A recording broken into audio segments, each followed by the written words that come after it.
మీకు తెలుసా, కాశీలోని మణికర్ణికా ఘాట్పై చితా అగ్ని చల్లారుతున్న సమయంలో ఉదయం 3:40 బ్రహ్మాండంలో ఒక అద్భుత సంఘటన జరుగుతుంది. అది శాస్త్రీయ జ్ఞానానికి మించినది. ఆ సమయంలో మహాదేవుని డమరుకం నిశ్శబ్దంగా ఉండి కూడా మోగుతుంది. నమస్కారం. ఈరోజు మనం మోటివేషన్ లేదా టైం మేనేజ్మెంట్ గురించి మాట్లాడబోము. ఈరోజు మాట్లాడబోయేది కాశీలోని ఒక పాత ఆలయం గోడల్లో శతాబ్దాలుగా దాగి ఉన్న ఆ గుప్త గ్రంథం గురించి. ఆ గ్రంథంలో 21 బ్రహ్మముహూర్త రహస్యాలు మరియు ఒక లాస్ట్ ఫార్ములా వ్రాసి ఉంది. దాన్ని అర్థం చేసుకుంటే మీ అదృష్టం మారడానికి 3 సంవత్సరాలు లేదా 3 నెలలు కాదు, గడియారం చూసి కేవలం 3 నిమిషాలు పడతాయి. అవును, కేవలం 3 నిమిషాలు. మీరు వేల వీడియోలు చూసుంటారు, ఉదయాన్నే లేవండి, సక్సెస్ఫుల్ వ్యక్తులు 4 గంటలకు లేస్తారు అని. కాని ఎవరూ చెప్పరు, లేచిన తర్వాత ఆ మొదటి 3 నిమిషాల్లో లోపలి శివశక్తిని ఎలా యాక్టివేట్ చెయ్యాలో. మీరు ఉదయం 4 గంటలకు లేచి కూడా అదే చింతలు, అదే స్ట్రెస్, అదే మొబైల్ ఫోన్ చెక్ చేస్తున్నారంటే మీరు బ్రహ్మముహూర్తాన్ని కాదు, కేవలం గడియార సమయాన్ని ఎంచుకున్నారు. ఈరోజు నేను మీకు ఆ ప్రాచీన గ్రంథం సారాంశమిస్తాను. దాన్ని నాగా సాధువులు కాలభేదన్ అంటారు. అంటే సమయాన్ని చీల్చి తన వాస్తవికతను తాను రాసుకోవడం. మన శాస్త్రాల్లో చెప్పబడింది యథా పిండే తథా బ్రహ్మాండే. అంటే మీ శరీరంలో ఏముందో అదే బ్రహ్మాండంలో ఉంది. కాని సమస్య ఏమిటంటే మన శరీరం ఆ బ్రహ్మాండీయ శక్తి నుంచి డిస్కనెక్ట్ అయిపోయింది. మనం ఒక యాంటనా ఉన్న రేడియోలా అయిపోయాం, కాని సిగ్నల్ పట్టుకోలేకపోతున్నాం. కాశీ ఆ గుప్త సూత్రం చెబుతుంది 24 గంటల్లో కేవలం 48 నిమిషాలు. అవును, దాన్ని మనం బ్రహ్మముహూర్తం అంటాం. ఆ సమయంలో ఓజోన్ లేయర్ మరియు బ్రహ్మాండీయ కిరణాలు అంటే కాస్మిక్ రేస్ ఒక ప్రత్యేక కోణంలో ఉంటాయి. ఆ సమయంలో గాలిలో ఆక్సిజన్ కాదు, ప్రాణం ప్రవహిస్తుంది. మరియు ఈ 21 రోజులు నేను చెప్పబోయేది చేసి ఆ 3 నిమిషాల గుప్త పద్ధతితో ఆ ప్రాణాన్ని మీలోకి తీసుకుంటే నమ్మండి, మీ మాటలు పడితే రాతిలా అయిపోతాయి. మీరు ఆలోచించినది వాస్తవికతగా మారుతుంది. ఈ రహస్యాన్ని అర్థం చేసుకోవడానికి ముందు శివతత్వాన్ని అర్థం చేసుకోవాలి. శివ కేవలం ఒక దేవుడు కాదు, శివ ఒక ఫ్లో, ఒక ప్రవాహం. మీరు లోతైన నిద్రలో ఉన్నప్పుడు ఆ శివతత్వానికి అతి సమీపంలో ఉంటారు. కాని అలారం మోగగాని ఉలిక్కిపడి లేస్తారు. ఆ కనెక్షన్ తెగిపోతుంది. కాశీ గ్రంథం చెబుతుంది, బ్రహ్మముహూర్తంలో జాగ్రత్త కావడం లేవడం కాదు, అవతరించడం. గంగా శివుని జటల నుంచి భూమిపైకి దిగివచ్చినట్టు మీ చైతన్యం నిద్రలోకం నుంచి జాగ్రత్తలోకంలోకి దిగిరావాలి.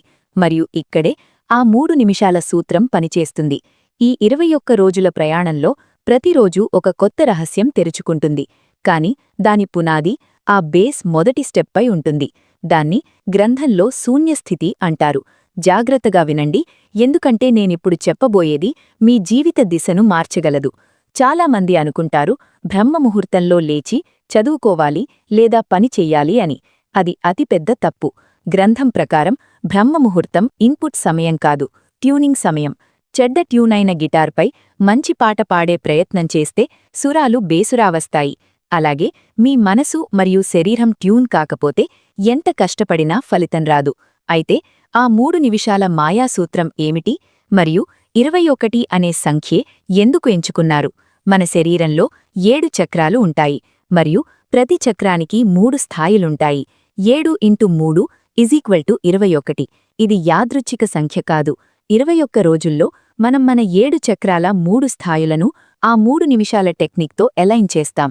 మీ కళ్ళు తెరుచుకున్న వెంటనే అది 3:30 అయినా 4 అయినా మంచం నుంచి దూకడం కాదు, కదలడం కూడా కాదు. ఆ గ్రంథం మొదటి నియమం స్థిరత్వంలోనే శివుడున్నాడు. ఆ సమయంలో మీ మనసు థీటా స్టేట్లో ఉంటుంది.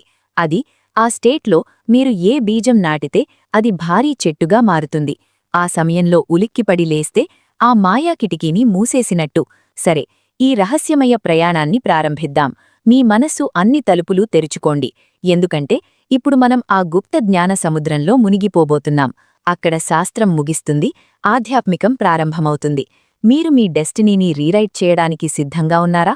ఆ గ్రంథంలో వ్రాసి ఉంది త్రిపురా రహస్యం. అంటే 3 నిమిషాలు, 3 లోకాలు మరియు 3 శక్తులు. మీ కళ్ళు తెరుచుకున్నప్పుడు మొదటి 60 సెకండ్లు అంటే మొదటి నిమిషం మీ శరీరానిది. దాన్ని అన్నమయ కోసం అంటారు. మంచంపై పడుకొని చేతులు కాళ్ళు కదపకుండా కేవలం మీ శరీరాన్ని అనుభూతి చెందండి. మీ చైతన్యాన్ని పాదాల అంగుష్ఠం నుంచి తలపైన సహస్రార చక్రం వరకు తీసుకెళ్ళండి. మీరు ఇంకా బ్రతికి ఉన్నారని అనుభూతి చెందండి. ఇది చిన్న విషయం కాదు. కాశీలో ప్రతిరోజూ వేల చితలు మండుతాయి. కాని ఈరోజు మహాదేవుడు మీ చితాన్ని కాదు, మీ చైతన్యాన్ని మేల్కొప్పాడు. ఈ మొదటి నిమిషంలో కృతజ్ఞత అనుభూతి చెందండి. చెప్పండి, హే మహాకాల్, నాకీ కొత్త జీవితం, ఈ కొత్త అవకాశమిచ్చినందుకు ధన్యవాదాలు. కృతజ్ఞతతో రోజు ప్రారంభిస్తే మీరు బ్రహ్మాండానికి మరిన్ని తీసుకోవడానికి సిద్ధంగా ఉన్నారని సిగ్నల్ పంపుతారు. తర్వాత వస్తుంది రెండవ నిమిషం. ఇది అతి ముఖ్యమైనది. ఇది ప్రాణమయ కోశ సమయం. ఇప్పుడు మీ పూర్తి ధ్యాసను శ్వాసలపై పెట్టండి. గ్రంథం చెబుతుంది, శ్వాసే శివుని తాడు. బ్రహ్మముహూర్తంలో మీ రెండు నాడులు ఇడా అంటే చంద్ర మరియు పింగళ సమతుల్యతలోకి రావడానికి ప్రయత్నిస్తాయి. మీరు కేవలం మీ శ్వాసల గతిని గమనించండి. దాన్ని మార్చే ప్రయత్నం చెయ్యకండి. కేవలం చూడండి, గాలి ఎలా లోపలికి వెళ్తుంది మరియు ఎలా బయటికి వస్తుంది. ఈ రెండవ నిమిషంలో విజువలైజ్ చెయ్యండి. ప్రతి శ్వాసతో బ్రహ్మాండం నుంచి బంగారు శక్తి అంటే గోల్డెన్ ఎనర్జీ మీలోకి నిండుతుంది మరియు ప్రతి బయటికి వెళ్లే శ్వాసతో మీ శరీరంలోని జబ్బులు, సోమరితనం మరియు నెగటివిటీ నల్లటి పొగలా బయటికి వెళ్తున్నాయి. ఇది కేవలం ఊహ కాదు, ఇది మానసిక క్రియ. మీ శరీర కణాలను రీప్రోగ్రామ్ చేస్తుంది. ఇదే శివ శ్వాసక్రియ. మరియు ఇప్పుడొస్తుంది మూడవ నిమిషం. ఇది మనోమయ కోశ అంటే మ్యాజిక్ సమయం. శరీరం శాంతంగా ఉన్నప్పుడు, శ్వాసలు లయలో ఉన్నప్పుడు మీ మనసు ఖాళీ కాగితంలా ఉంటుంది. ఈ మూడవ నిమిషంలో మీ సంకల్పాన్ని పునరావృతం చేయండి. కాని జాగ్రత్త, ఇక్కడ చాలామంది తప్పు చేస్తారు. వాళ్ళంటారు, నేను ధనవంతుణ్ణవ్వాలని కోరుకుంటున్నాను, లేదా నేను ఆరోగ్యవంతుణ్ణవ్వాలని కోరుకుంటున్నాను. గ్రంథం చెబుతుంది, కోరిక లోటును సూచిస్తుంది. ఇలా ఆలోచించాలి లాగా అది ఇప్పటికే జరిగిపోయింది. నేను శక్తివంతుణ్ణి, నేను నా లక్ష్యాన్ని సాధించాను, శివుని కృప నాతో ఉంది. ఈ మూడవ నిమిషంలో ఆ దృశ్యాన్ని మూసిన కళ్లతో చూడండి. మీ సక్సెస్ను, మీ ఆనందాన్ని, దాన్ని అంత స్పష్టంగా చూడండి లాగా మీరొక హెచ్డీ మూవీ చూస్తున్నట్టు. మీరు బ్రహ్మముహూర్త శాంతిలో, తీటా స్టేట్లో ఈ బీజం నాటితే పూర్తి ప్రకృతి, అన్ని పంచతత్వాలు ఆ బీజాన్ని చెట్టుగా మార్చడానికి కృషి చేస్తాయి. ఇదే ఆ 3 నిమిషాల సూత్రం. శరీరానికి కృతజ్ఞత, శ్వాసల శుద్ధి, సంకల్ప బీజం. కాని స్నేహితులారా, ఒక్కరోజు చేస్తే ఏమీ జరగదు. ఆ గుప్త గ్రంథంలో 21 రోజుల చక్రం చెప్పబడింది.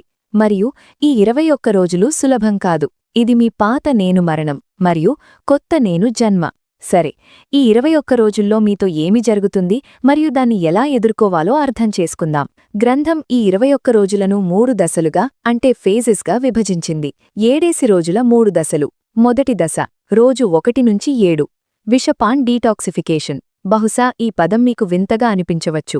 విషపాన్. కాని గుర్తుందా, సముద్రమంథనంలో అమృతం ముందు హాలాహల విషం వచ్చింది మరియు దాన్ని మహాదేవుడే తన కంఠంలో ధరించాడు. మీరు రేపట్నుంచి ఈ 3 నిమిషాల టెక్నిక్ ప్రారంభిస్తే మొదటి 7 రోజులు మీకు చాలా కష్టంగా ఉంటాయి. మీ శరీరం తిరుగుబాటు చేస్తుంది, మీకు మరింత నిద్ర వస్తుంది, తల బరువుగా అనిపిస్తుంది, పాత దిగులు భావాలు బయటికి వస్తాయి. మీకనిపిస్తుంది, యార్ ఇదంతా వదిలేసి పడుకుందామని. ఇదే ఆ విషయం మీలో సంవత్సరాలుగా పేరుకుపోయినది. ఈ సోమరితనం, ఈ ప్రోక్రాస్టినేషన్, ఈ భయం ఇవన్నీ బయటికి వస్తాయి.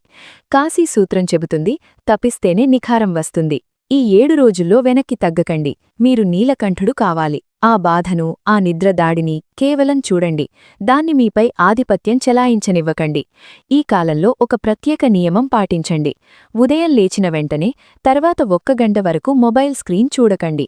మీరు ఈ 7 రోజుల్లో మొబైల్ నీలికాంతిని కళ్లలో పడనిస్తే మీ పీనియల్ గ్లాండును అంధం చేసినట్టు. ఇది మీ 3వ కన్ను యాక్టివేట్ అవ్వడానికి ప్రయత్నిస్తున్న సమయం. దానికి చీకటి కావాలి, మొబైల్ లైట్ కాదు.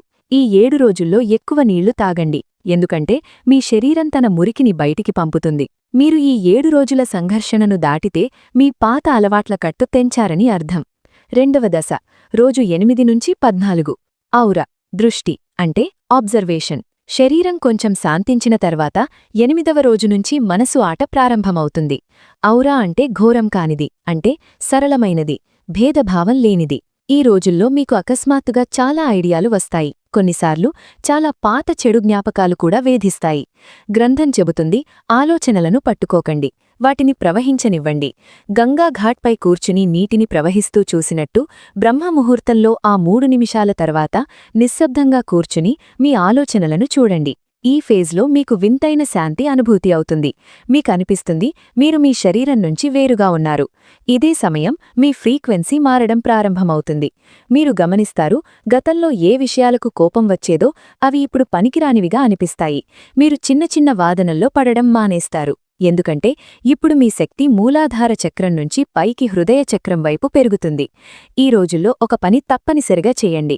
ఆ 3 నిమిషాల తర్వాత 5 నిమిషాలు ఓం నమః శివాయ మానసిక జపం చేయండి. మాట్లాడి కాదు, మనసులో. ఈ మంత్రం ఒక వైబ్రేషన్ మీ డిఎన్ఏను రిపేర్ చేస్తుంది. ఇప్పుడు శాస్త్రం కూడా ఒప్పుకుంటోంది, సౌండ్ ఫ్రీక్వెన్సీతో మ్యాటర్ మారుతుంది. 3వ దశ, రోజు 15 నుంచి 21. శివ సాయుజ్యం అంటే అలైన్మెంట్. ఇది ప్రతి సాధకుడు ఎదురుచూసే దశ. 15వ రోజు తర్వాత మీకు అలారం అవసరం లేదు. 3:40కి మీ కళ్ళు తమంతతవే తెరుచుకుంటాయి, పూర్తిగా ఫ్రెష్గా, లాగా లోపల లైట్ ఆన్ అయినట్టు.